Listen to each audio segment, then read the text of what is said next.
देखिए बेटा, अगला एमसीक्यू आपके सामने रखा हुआ है। अगला एमसीक्यू बहुत ही सरल है, कोई ज्यादा टफ नहीं है, ध्यान देना। केवल आपसे ये पूछ रहे हैं कि अगर ए आई जे एक आइडेंटिटी मैट्रिक्स है तो इनमें से कौन सा ऑप्शन सही है। अब देखो, आइडेंटिटी मैट्रिक्स होता क्या है? आइडेंटिटी मैट्रिक्स क्या होता है?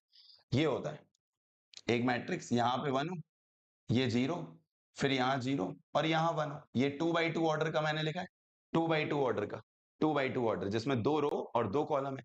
अगर मैं 3x3 ऑर्डर का लिखूं, अगर मैं 3x3 ऑर्डर का लिखूं तो फिर यहां 1 0 0 0 1 0 0 0 1, that is called identity matrix. चक्कर क्या है कि ऑप्शन में थोड़े से अजीबोगरीब लैंग्वेज लिखी है, हालांकि सही लैंग्वेज यही होती है। ठीक है, डिफाइंस जो बच्चे पढ़े हैं मुझसे वो जानते हैं इस बात को, ठीक है। लेकिन फिलहाल हम लोग इस क्वेश्चन की बात कर रहे हैं क्योंकि एमसीक्यूज के सेशन चल रहे हैं आजकल, तो एमसीक्यूज में भी जो चीज आती है हम पूरा अच्छे से ही बताने की कोशिश करते हैं। उम्मीद है आपको समझ भी आती होगी। सुनिएगा ध्यान से। अब जैसे इनका एड्रेस क्या होता है, एड्रेस पे चर्चा करें। जैसे ये 1 है ना, तो इस वाले एलिमेंट का नेम क्या होता है? स्मॉल ए 1 1, स्मॉल ए 1 1। इसका जो नेम होता है, इसका जो नेम होता है बेटा, वो होता है आपका स्मॉल ए 1 1, ठीक है ना। इसको आप बोलते हो, इसको आप बोलते हो स्मॉल ए 1 1। ये वाला जो 1 है इसका नाम होता है स्मॉल ए 2 2। सर ये समझ नहीं आ रहा है। देखो ऐसा है, जैसे ये वाला 1 है तो ये कौन सी रो में है? फर्स्ट रो में। ये फर्स्ट रो और ये फर्स्ट कॉलम, पहले रो फिर कॉलम। ये वाला जो 1 है, ये वाला जो 1 है, ये सेकंड रो में आ गया, सेकंड रो और सेकंड कॉलम, इसलिए 2 2। अब जैसे ये वाला 0 है, इसका कोई पूछे एड्रेस क्या है तो स्मॉल ए तो लिखोगे ही। सारे एलिमेंट को स्मॉल ए तो बोला ही जाता है, जितने भी एलिमेंट होते हैं सबको स्मॉल ए बोला जाता है। अब ये जो 0 है ये कौन सी रो में है? पहली रो। ये पहली रो कहलाती है। हॉरिजॉन्टल, हॉरिजॉन्टल लाइन बेटा रो होती है, हॉरिजॉन्टल लाइन रो होती है। वर्टिकल लाइन कॉलम होती है। Horizontal line, horizontal line, horizontal line row, vertical line column. पहली रो में, पहली रो में और दूसरे कॉलम में, क्योंकि पहला कॉलम ये है, पहला कॉलम ये है, पहला कॉलम ये है, पहला कॉलम ये है, ये दूसरा कॉलम, ठीक है ना। तो इसका एड्रेस हो गया A12, क्योंकि पहली रो दूसरा कॉलम। कोई पूछे इस वाले 0 का एड्रेस क्या है, इस वाले 0 का एड्रेस क्या है, तो ये दूसरी रो पहला कॉलम, तो इस वाले 0 का एड्रेस होता है A21।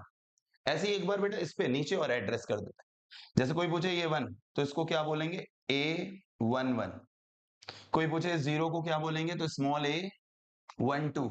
कोई पूछे इस वाले 0 को क्या बोलेंगे तो स्मॉल A13। कोई पूछे ये वाले 0 को क्या बोलेंगे तो दूसरी रो चालू हो गई तो स्मॉल A21। ये वाला 1 स्मॉल A22। ये वाला 0 इसको बोलेंगे स्मॉल A23, स्मॉल A23। ऐसे ये वाला 0। अब थर्ड, थर्ड वाली रो चालू हो गई ना, तो थर्ड वाली रो के लिए A31, थर्ड वाली रो। ये 0 A32, A32 और ये वाला 1 इसको बोलेंगे A33, A33, A33। सर ये इतना सब, अब देखना इसमें एक चीज नोटिस करो, 1 जैसे कहां मिल रहा है? जैसे ये 1 है, ये 1 है और इसका एड्रेस देखो, ये 1 है और इसका एड्रेस देखना ये है, यानी 1 और 1 बराबर है, यानी आई जे। देखो पहले वाले को आई बोल रहे हैं, दूसरे वाले को जे। हम नहीं बोल रहे, सवाल ने दिया, सवाल ने क्या बोला था? स्मॉल ए आई जे। आई जे मतलब जो नीचे सफिक्स में नंबर लिखे हैं उसमें पहले वाले को आई बोलना है, दूसरे वाले को जे। तो देखो जैसे जहां 1 लिखा है, ये 1 है, तो 1 का जब आपने एड्रेस देखा तो आई और जे आपस में इक्वल है। ये वाले 1 को देखो, ये वाले 1 को देखो, ये वाले 1 को देखो, आई और जे आपस में इक्वल है। चलो 2x2 ऑर्डर से मन नहीं भर रहा, 3x3 वाले को देख लो, 3x3 वाले को देख लो। ये है, ये वाला 1 है, क्या लिखा है? 1 1, यानी आई और जे बराबर है। ये वाला 1 है, ये वाला 1, इसका एड्रेस देखो, ये लिखा है ये 2 2, यानी आई और जे बराबर है। ये वाला 1 है, ये वाला 1, इसका एड्रेस देखो, ये लिखा है, ये लिखा है ये 3 3। कहने का मतलब क्या कि आइडेंटिटी मैट्रिक्स में जहां जहां 1 आता है वहां आई और जे बराबर होते हैं, और जहां जहां 0 होता है वहां आई और जे बराबर नहीं होते। तो अब देखो इसमें कौन सी बात है, ये देखो, ये डी वाला ऑप्शन कि 1, जहां पे 1 चाहिए, जहां पे 1 चाहिए वहां आई और जे इक्वल होना चाहिए, और जहां 0 होता है वहां आई और जे इक्वल नहीं होते। तो ये वाला आंसर हो जाएगा। उम्मीद है आपको समझ में आ गया होगा।